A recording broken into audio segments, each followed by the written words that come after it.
Você está assistindo ao programa Café com Direito. Notaram que tem um lugar diferente? Eu estou aqui no jardim do restaurante da família Mussini, aqui na Avenida Nego. E essa é a proposta do programa Café com Direito, mostrar para você outros lugares bem gostosos, aconchegantes, para você tomar um café e discutir não só temas jurídicos, mas também um bom bate-papo com os amigos. E por que não temas jurídicos em um ambiente gostoso, ler um livro? Isso você tem aqui no restaurante Família Mussini. E o programa Café com Direito vai buscar sempre isso para você.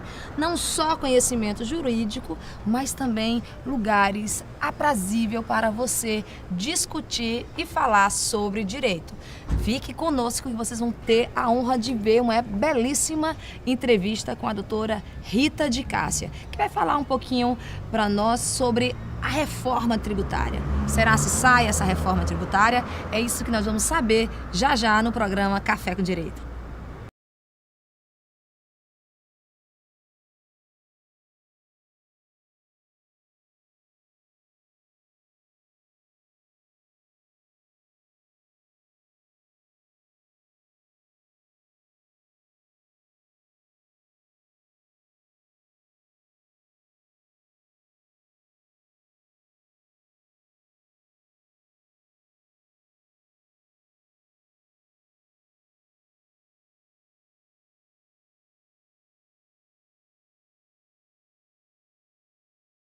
Retornamos e, conforme prometido, estamos aqui na família Mussini, na Avenida Nego, para tomar um cafezinho, porque o programa Café com Direito não é feito sem um cafezinho. E a gente vai tomar um café na companhia da juíza, a doutora Rita de Cássia Andrade, que vai falar aqui um pouquinho da área que eu sei que ela gosta, porque ela não só foi a criadora, como é a administradora do site Tribuna Forense, que tem artigos assim de sumidades no direito também tributário, que é a paixão dela. E aí a gente vai falar sobre a mini reforma tributária e também a guerra fiscal, que é o que está acontecendo hoje em dia, é o que está palpitando no mundo jurídico tributário. Doutora Rita, seja muito bem-vinda ao programa Café com Direito. Eu que agradeço a oportunidade, mais uma vez aqui na TV Master, né? Conversando com vocês e com esse público maravilhoso de João Pessoa e de toda a Paraíba. E espero contribuir de alguma forma, né, nessa pequena conversa que nós vamos ter agora, né? Pois é, porque de fato, o Café com Direito tem esse objetivo. Tomar um cafezinho, discutindo direito, né, sem muita formalidade aqui, que é a juíza. Eu vou tentar descontrair você, doutora, para a gente falar desse assunto que às vezes pode parecer que só interessa a nós, operadores do direito, essa questão da reforma, essa guerra fiscal, mas atinge diretamente ao cidadão que é o contribuinte. E aí eu pergunto, como operadora mesmo, como a senhora está vendo essa questão dessa mini reforma em relação ao ICMS, aos incentivos fiscais, e agora com essa decisão recente do STF afirmar que é inconstitucional os incentivos oferecidos pelos estados? Olha, em primeiro lugar, nós temos que falar, antes de falar nessa mini reforma, né, que ela é mais dirigida para o ICMS, nós temos que tocar primeiramente na reforma tributária propriamente dita. Sem falar nas propostas anteriores, nós temos uma PEC, que é a 233 de 2008, que estabelece as regras norteadoras da reforma tributária no país. Então, dentre essa reforma que está na PEC 233, então nós temos o IVA federal, né, que ele aglomera em 2 impostos, 7 tributos, né, incluindo-se o PIS, a COFINS, a CID dos combustíveis, o imposto de renda das empresas, né, e paralelamente a isso, nós temos a simplificação do ICMS, que é o imposto de melhor arrecadação e de maior arrecadação do país, que ele sozinho é responsável por 25% da nossa arrecadação. Então o ICMS ele não entrou como um IVA estadual, mas ele entrou numa situação de uma unificação legislativa. Nós temos hoje 26 estados, um Distrito Federal, e, portanto, 27 legislações tratando do ICMS. nós temos 27 alíquotas diferenciadas do ICMS. Tá aí o grande problema do ICMS. Então, o que acontece? Nós temos hoje uma cobrança no destino e uma cobrança na origem. Nós temos um sistema misto de cobrança. Então, tudo isso são aspectos que estão sendo discutidos na reforma. E como a reforma, efetivamente, ela não vai sair por N questões econômicas, questões políticas. Então, N questões, ela não vai sair. Então, o que se está costurando, que os governadores dos diversos estados estão tentando costurar e administrar, é uma mini-reforma, particularmente no ICMS. Por ser o maior imposto, maior tributação, o imposto que você tem uma arrecadação que paga antecipadamente, né? É não cumulativo, mas acaba sendo cumulativo. Né? Acaba diretamente para o consumidor. Para o consumidor acaba sendo cumulativo. Então, o que quer dizer essa mini-reforma?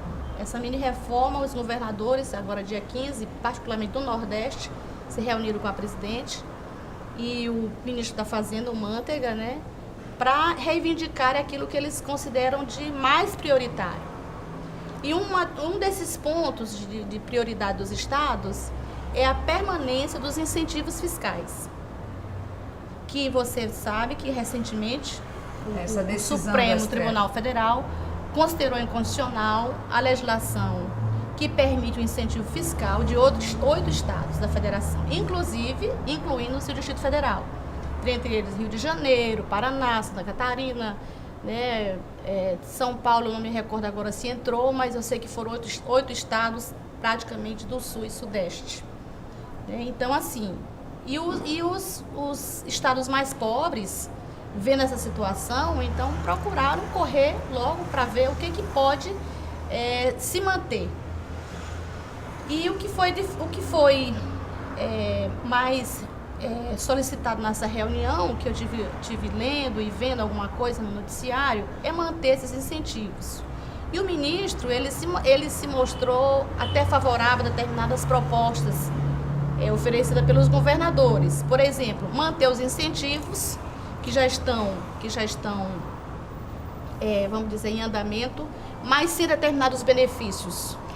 Mas esses benefícios, não está aí a origem, de fato, dessa guerra fiscal no momento de atrair para o Nordeste, para os nossos estados assim, mais carentes, o desenvolvimento, a indústria? Mas é porque assim, o incentivo ele tem seus pontos positivos e tem seus pontos negativos. Existem incentivos em que você, além da isenção tributária, o governo, o Estado, ele contribui com o problema da infraestrutura, até muitas vezes na construção de prédios, né? Ele entra com crédito subsidiado, então não é só a isenção fiscal. Ele está ultrapassando... Ele ultrapassa os limites daquilo que pode ser bom para um Estado, mas prejudicar o outro. Entendeu? Então, o incentivo fiscal, ele é uma faca de 2 gumes, ele é bom de uma forma e, ao mesmo tempo, ele é ruim. Então, quem mais quer os benefícios são os estados mais carentes. Você veja que nós tivemos uma briga muito grande quando foi se instalar a FOR no Brasil. Por quê? Porque a FOR, de todo modo, ela ia se instalar no Brasil. De todo modo. Então, o quê? Instalou-se uma briga entre a Bahia e o Rio Grande do Sul. E por que a Bahia ganhou? A Bahia ganhou por quê? Porque ela ofereceu possibilidades maiores que o Rio Grande do Sul. E outra coisa, não há na Bahia uma diversidade de empresas em que os funcionários possam dizer, não, eu não fico na FOR, mas eu vou para essa outra aqui. Então, eles têm a capacidade de barganhar salários, menores benefícios. Então, tudo isso, a questão da distância. No Rio Grande do Sul, um funcionário não chega, talvez, no trabalho em 10 minutos. Na Bahia, com 10 minutos, ele chega no trabalho. Nesse caso, então, tudo isso contribui, até para o empregado não faltar, para não ter o vale-transporte, porque ele mora perto de casa. Mas você aponta esse caso específico, citando esse exemplo da FOR no Brasil, como algo negativo para o cidadão, para o contribuinte, para o cidadão? Não, eu não vejo como negativo, como eu lhe disse. Eu não vejo o incentivo fiscal como negativo, porque se assim fosse, eu seria contra a Zona Franca de Manaus. E eu acho que não sou, porque a Zona Franca de Manaus, ela sobrevive até hoje por conta dos incentivos fiscais. E aí nós temos também Né?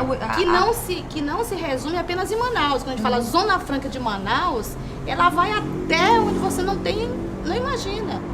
Ela abrange vários estados da Amazônia Ocidental, da Amazônia Oriental. Ela não fica só em Manaus. Então, pensando Ela não também, fica só na Amazônia. e aí essa ideia também querem implantar também na Paraíba como o que eles chamam Porto Seco. Seria Isso. algo mais ou menos parecido. Não. E você vê isso como algo positivo? No caso aqui da Paraíba, eu vejo como uma coisa positiva. Desde que essas empresas, elas, que via de regra, às vezes acontece também da empresa se instalar, ficar um período e ir embora. Tá, esse de fato Então é ela um vai ponto embora. negativo. Então ela não deixou nada para o Estado. Ela apenas Curte aquele período. curte aquele período e vai embora. Então, o incentivo, a isenção, é isso que é a questão da guerra. A guerra fiscal nada mais é do que a briga de estados tentando barganhar empresas, né, empreendimentos para o seu território. Que é uma briga justa, Que é uma legítima. briga justa. Mas para... por que tem essa briga? Aí você pergunta, mas qual é o fundamento disso? O fundamento disso por quê? Porque falta incentivos para o desenvolvimento regional. E esse incentivo, ela está na PEC, está na reforma tributária. Seria incentivo federal? Federal, através desse IVA federal, o governo, segundo lá o que tá escrito, eu digo que está escrito, porque não é o que vai ser cumprido, 1,8 será destinado para incentivo regional. Então, aquele estado que arrecada mais e o outro que arrecada menos, quando o ICMS passar a ser cobrado no destino, então não vai ter prejuízo. Porque o governo federal vai compensar. Vai haver uma câmara de compensação para que se mantenha a igualdade, essa paridade entre o estado maior, mais desenvolvido, e o estado menos desenvolvido. No início da entrevista, você fez uma abordagem didática, né, de forma muito clara em relação ao objetivo do projeto e a questão do IVA. Você poderia afirmar que seria essa uma solução tributária mais acessível ou, eu diria assim, que mais beneficiaria o cidadão brasileiro? O IVA? O IVA. Eu sou a favor do IVA.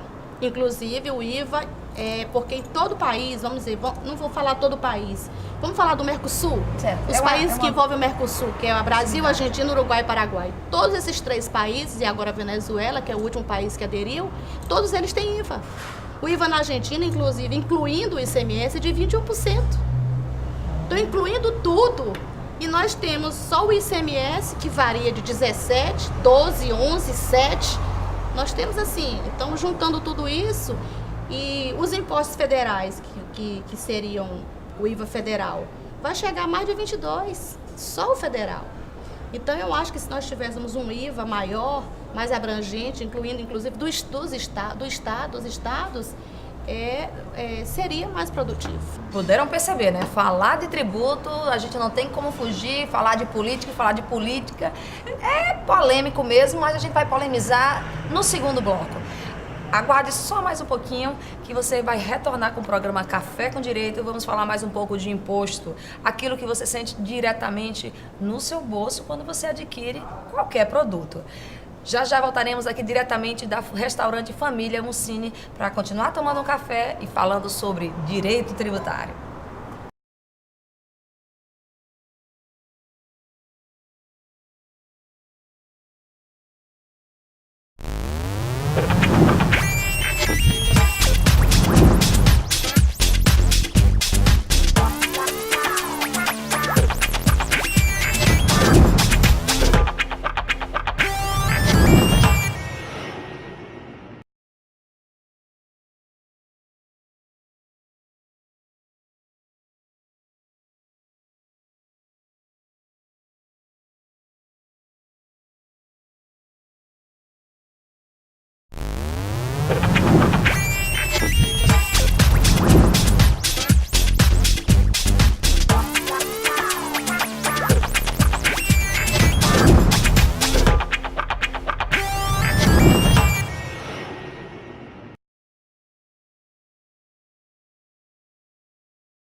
Retornamos com Café com Direito aqui na família Mussini, na Avenida Nego, compartilhando um café com esse tema polêmico com a doutora Rita, que adora direito tributário. Eu achava que eu era a mulher abusada com direito tributário, mas achei outra que gosta também de discutir. E, doutora Rita, tiramos o campo tributário só para o homem, né? A mulher também gosta de discutir direito tributário. Vamos falar mais um pouco, doutora Rita, sobre o que esses governadores foram buscar nessa mini-reforma, né? Além do incentivo, o que mais seria pertinente, até para o próprio telespectador tomar conhecimento, para saber que o nosso representante está buscando ou brigando de melhoria nesse campo tributário? Ah, tá. Os governadores do Nordeste e também da Paraíba, né, com certeza, eles reivindicam também o pagamento da dívida dos estados para com a União, e que essa dívida ela obedeça à correção através da Selic, seu indexador. Então, a Selic é uma taxa que corrige os débitos fiscais da Receita Federal, dos estados, dos municípios. A melhor que está tendo hoje em dia. A melhor que está tendo, então é de menor custo, né? Então, eles foram buscar isso também. E uma outra reivindicação dos governos é a tributação das vendas através do comércio eletrônico. Porque, veja bem, hoje, se você faz uma compra pelo site em Minas Gerais, lá em Minas Gerais é emitida uma nota fiscal, lá o consumidor paga o ICMS e esse produto é entregue na Paraíba, mas o estado da Paraíba fica sem nada. Então, eles foram reivindicar isso. Inclusive, eu queria até louvar aqui, tem um deputado nosso, que é jovem, Efraim Filho, ele é autor de um projeto em que ele busca também o pagamento desse ICMS através da venda eletrônica, tanto na origem de onde sai o produto, como no destino. E ele me parece que adota o sistema americano, onde lá nos Estados Unidos, quando o produto chega no destino, quem é responsável pelo pagamento é o consumidor final. Mas aí eu entendo que seria uma bitributação. Então nós temos que encontrar uma fórmula de que nenhum saia, vamos supor que em Minas Gerais o ICMS seja 17%. Então fica 10% para Minas Gerais. Meu pensamento é esse, meu raciocínio é esse. Se a alíquota do ICMS em Minas Gerais sobre determinado produto, tirando energia e comunicação, né? E combustível, se lá é 17%, então que ele ficasse com 10% e 7% ficasse com o estado da Paraíba, um exemplo. Claro. Então haveria um equilíbrio aí na distribuição, né, social do imposto, porque o imposto ele é de caráter social também, né? Ele não é só fiscal, ele tem seu aspecto social. E a gente trabalhando num Brasil imenso com o Nordeste, acaba uma disparidade. Mas em relação a isso, foi tentado recentemente, já está suspenso aqui no estado um decreto aprovado pelo CONFAZ e fizeram isso, mas dessa forma errada, e já foi suspenso, que o consumidor final virava contribuinte do ICMS, agora bitributado. Porque ele já vinha o produto lá pagando, já tinha pago. Quando chegava aqui na fronteira, chegava na fronteira aqui do estado da Paraíba, estava ficando parado e você teria que pagar novamente. A informação que se tem foi mais uma atitude política para até forçar uma boa negociação. Mas ainda bem que suspenderam, porque de fato era inconstitucional, nenhum cidadão tem que pagar 2 vezes o mesmo imposto pelo mesmo fato gerador. Então há uma evolução quanto a isso. Mas agora vamos falar um pouquinho, aproveitar esse ensejo de projeto, de tudo, e dizer o seguinte: no Mato Grosso do Sul está se discutindo um projeto em que o Estado abriria a mão do ICMS da conta de energia para um hospital específico de câncer, que atende 95% via SUS. E isso haveria uma economia de uma média de R$10 mil, que seria revertido, claro, para o próprio hospital. Né? E aí eu me retomo isso para a nossa realidade aqui no nosso estado da Paraíba, com o Hospital do Câncer. Será se não estava na hora? Como é que a gente poderia fazer para também trabalhar com algum projeto de lei, nesse caso do nosso estado, já que é de conhecimento de todos que o hospital, o Laureano, aqui do estado da Paraíba, ele trabalha muito também com doações de entidade civil, do próprio cidadão mesmo. Haveria alguma possibilidade? Como é que a gente poderia começar, através do programa, dar uma cobrada nisso? E você também, como uma pessoa que tem uma excelente representação dentro do nosso estado, já poderia começar a movimentar esse incentivo? Veja bem, as entidades beneficentes, assim como escolas, igrejas, entidades de culto religiosos, você sabe que nós já temos a imunidade constitucional. Isso. Né? Então, eu não sei se o Hospital Beneficente, ele ensino de particular, ele poderia, através de uma emenda, não só de deputados, de políticos de um estado, mas pensamento do Congresso, de colocar também esses hospitais que prestam esse tipo de serviço dentro dessa categoria de entidade beneficente, que presta serviço de saúde, dentro do campo das imunidades. Mas tirando isso, que é uma coisa mais abrangente, que a imunidade tributária é praticamente cláusula pétrea, né? Então, trazendo isso para o campo da isenção, isso aqui dependeria, como é um caso doméstico, né? Isso dependeria de lei, porque toda isenção, a isenção fiscal é uma forma de exclusão do crédito tributário. Então, ela só pode acontecer através de quê? De lei ou de contrato. O contrato, se for uma coisa por tempo determinado, mas isso aí, como não seria, teria que ser uma coisa permanente, então caberia o quê? A iniciativa ou da população, ou de um político, ou de vários políticos que abraçassem essa causa, né, diante dessa situação. Porque assim, Mato Grosso do Sul, Rio Grande do Sul são estados assim de vanguarda. Sempre eu estou pesquisando e estou vendo que eles estão sempre na frente, até o mesmo Poder Legislativo está sempre na frente, criando coisas novas. E a gente também tem que ser proativo nesse sentido, de buscar ideias novas, não para copiar, mas para adequar a nossa realidade. Então eu acho que se nós vivemos essa realidade, somos um estado pobre, que temos essas carências, principalmente hoje o câncer é uma doença que está assim, avançando gradativamente nas pessoas jovens, crianças, idosos, não escolhe mais idade nem nada. Então assim, eu acho que era o caso de se pensar, né? Já que são casos isolados de uma isenção. Acho que uma isenção caberia, né?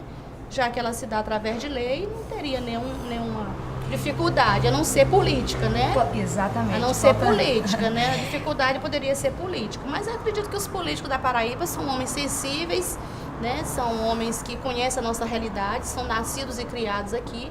Eu acho que basta dar uma focinha, uma conversa e esse projeto se alavancar. Pois é, né? Tá vendo? Vocês que estão assistindo nosso programa pode somar essa verdade. voz aqui e fazer essa reivindicação. Eu não vou dizer a você que vou ingressar nessa seara, porque infelizmente eu sou uma magistrada, eu não posso estar, né, me imiscuindo no legislativo, né? Mas vamos então aproveitar, vamos aproveitar então, relembrando esse fato, essa sua posição como magistrada, e vamos falar sobre a aplicação, sobre a questão agora da jurisdição. A senhora poderia me dizer se a jurisdição, se o direito brasileiro, ele está sendo bem aplicado, tendo como norte, né? Ou eu tendo como princípio, ou como total importância, ou adequando à Constituição no momento de aplicar o direito tributário? Está se vislumbrando, está se fazendo conforme a Constituição? Essas novas leis que estão chegando, esses novos projetos? Olha, veja bem, a Constituição, nós temos um sistema tributário que ele é o sistema em si, normativo, ele é complexo, mas ele é um sistema bom. Eu já tive a oportunidade, eu estou escrevendo uma obra, eu já tive a oportunidade de ler artigo por artigo no campo do sistema tributário brasileiro. Então, ele é um sistema bom.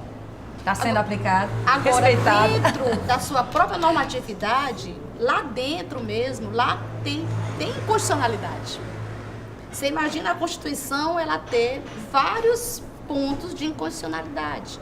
Quer ver a cobrança do ICMS antecipado. Verdade. Não acontece o fato gerador e você já paga. Tá entendendo? Se você no final vende o produto ou não, não interessa. Quando você traz um carro da montadora, você já pagou o ICMS.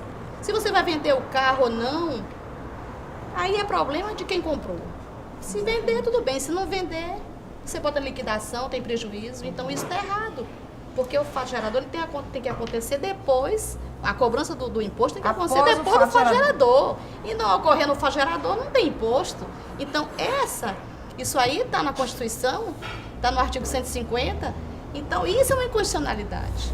Cobrança do imposto de forma antecipada. Substituição tributária que foi feita para alguns produtos e hoje generalizou-se. Verdade, banalizou. Banalizou-se. Então a substituição tributária hoje é uma coisa corriqueira. Não é só na Paraíba, no Brasil inteiro. Eu já tive a oportunidade de escrever um artigo sobre isso, um artigo de 47 páginas, e que eu botei num site em Minas Gerais e recebi até um louvor do dono do site, porque eu tive a oportunidade de dizer, e por isso que eu gosto de escrever, porque é o único lugar que eu tenho para desabafar as minhas mágoas em relação ao direito tributário, porque é um direito que eu estudo desde criança, sim, desde jovem, de faculdade, que eu sempre gostei, sempre me identifiquei com os professores. Eu fui aluna de Hugo de Brito Machado, então eu tenho aquela... Quando eu discuto fora das câmaras, eu fico vermelha de raiva. Entendeu? A gente vai se empolgando, a gente fala de forma apaixonante, quando a gente espera. Quando eu encontro alguém, eu fico assim, que quer discutir, aí a pessoa é do sim, eu sou do não, eu sou do não e a pessoa é do sim. Então, assim, dentro da própria Constituição, tem muitas normas que são inconstitucionais e efetivamente não são aplicadas da forma como aquelas que estão corretas acabam não sendo praticadas. Entendeu? Esse é o grande problema que hoje em dia, diante da necessidade de um direito tributário justo, né, que eu acho que hoje em dia é isso que se preza, é isso que se tem que levar em consideração. O próprio legislador tem que ter isso em mente e procurar as novas leis, querendo retomar a contribuição, o CPMF, quer dizer, que já foi discutido, batido, que não é importante, não é bom para o contribuinte, não é bom para o cidadão. Há o desvio de toda essa aplicação, ele foi completamente... desprezado pela própria administração pública, né, que o idealizou posteriormente, e agora estão querendo resgatar, e já disse que não. Então, assim, não pode perder o foco da Constituição. Não, veja bem. Do direito justo, direito tributário justo. Veja bem, o executivo, ele tem o poder de determinados impostos, ele não precisa ele não precisa do legislador para instituir um imposto, para majorar um tributo. No caso do IOF, o IPI, que são impostos de caráter social, né? Que tem a questão do câmbio, a questão econômica, a contenção da inflação. Então, esses impostos, eles não têm caráter fiscal, e sim tem um caráter mais social do que fiscal. Você veja bem que agora, na nossa crise de 2008, o governo, naquela crise, adotou medidas em relação ao IPI que foram maravilhosas. Verdade. Ele baixou o IPI dos produtos dos carros até 1.000 quilômetros, baixou o IPI dos produtos de linha branca, depois foi para a bicicleta, depois estendeu para outros produtos. Então, aquilo ali foi uma coisa maravilhosa, porque não reduziu o consumo e ajudou a equilibrar, no momento de crise, o país, certo? Mas agora nós estamos vivendo outra situação. O IOF aumentou para 6,7% agora, se você faz uma compra no exterior, sobre o imposto de importação, se você faz uma compra no exterior, você, além do que paga, além dos encargos que vão incidir naquele produto, você ainda tem que pagar 6 e pouco de IOF. Então, isso aí não passou pelo Legislativo, isso aí é uma coisa que é do livre discernimento do Presidente da República. Então, assim, tem impostos que precisam ser trabalhados, regulados de uma maneira mais diferenciada, porque o poder de legislar na mão de uma pessoa só sobre tributação é muito sério, é de muita responsabilidade. Então eu acho que nós temos mesmo que brigar pelo Código do Contribuinte, né? Brigar firme pelo Código do Contribuinte. E aí, para a gente finalizar o nosso bate-papo aqui empolgante sobre direito tributário, vamos encerrar justamente falando sobre isso, doutora Rita. Você acredita que é necessário? Você acredita que um dia nós vamos ter um Código do Contribuinte, defesa do contribuinte? Acredito. Nós temos o Código de Defesa do Consumidor já, que durou muito tempo, que foi uma guerra muito grande, mas ele saiu e está aí protegendo direitos. E eu acredito que, apesar do fisco, né, do fisco ser muito forte, né, ter prioridades, privilégios, prerrogativas, preferências, né? Todo crédito tributário ele é preferencial, o consumidor está numa ponta e o fisco está em outra, né? Mas eu acredito que um dia a gente pode ter um Código do Contribuinte, sim. Nós estamos avançando para isso, afinal de contas, nós, de 88 para cá, nós somos um outro Estado. Verdade. Nós vivemos um Estado de Direito, conquistamos instituições que são maravilhosas, como a democracia, a imprensa livre, o poder de opinião, o poder de fala. Em outros tempos eu não estaria aqui hoje falando isso que eu estou lhe falando. Então, isso são instituições que nós conquistamos de 88 para cá. Então, se nós conquistamos tudo isso, por que não um Código do Contribuinte? Eu acredito piamente que isso pode acontecer. vendo?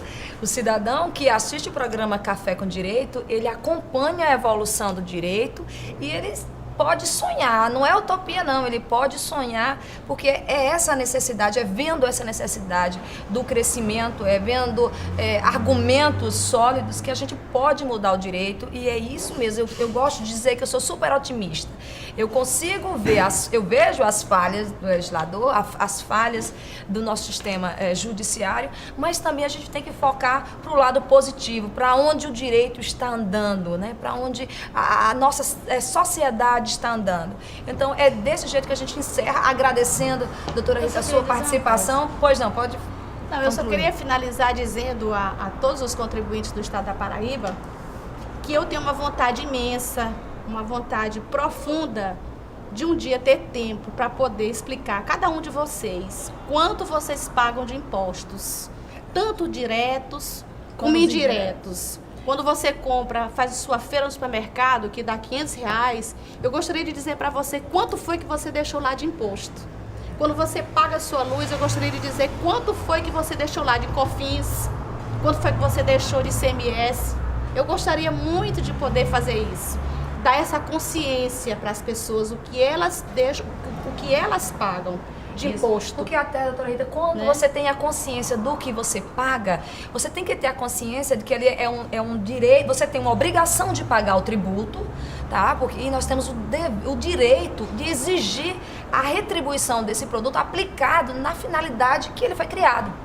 Né? Nós sabemos que temos impostos que são vinculados, e outros não vinculados, mas cabe ao cidadão, a você que está nos assistindo, a fazer esse tipo de cobrança, a cobrar a efetiva aplicação desses recursos. Né? Então, esse é um papel seu, né, telespectador do programa Café com Direito. E é isso aí, felizmente, o papo tá agradável, a gente pode marcar esse tema com outros entrevistados, eu estou com a própria doutora Rita aqui, mas acabou o nosso tempo e o programa Café com Direito vai ficando por aqui, né? E a gente se despede também do restaurante da família Mussini, que nos brindou com essa honra e com esse lugar aconchegante para tomar um café e falar de direito de forma tão descontraída. Café com Direito fica aqui, mas na próxima semana falaremos mais sobre o mundo jurídico, sobre o direito e principalmente sobre a sua função de cidadão paraibano e de cidadão brasileiro. Até a próxima semana.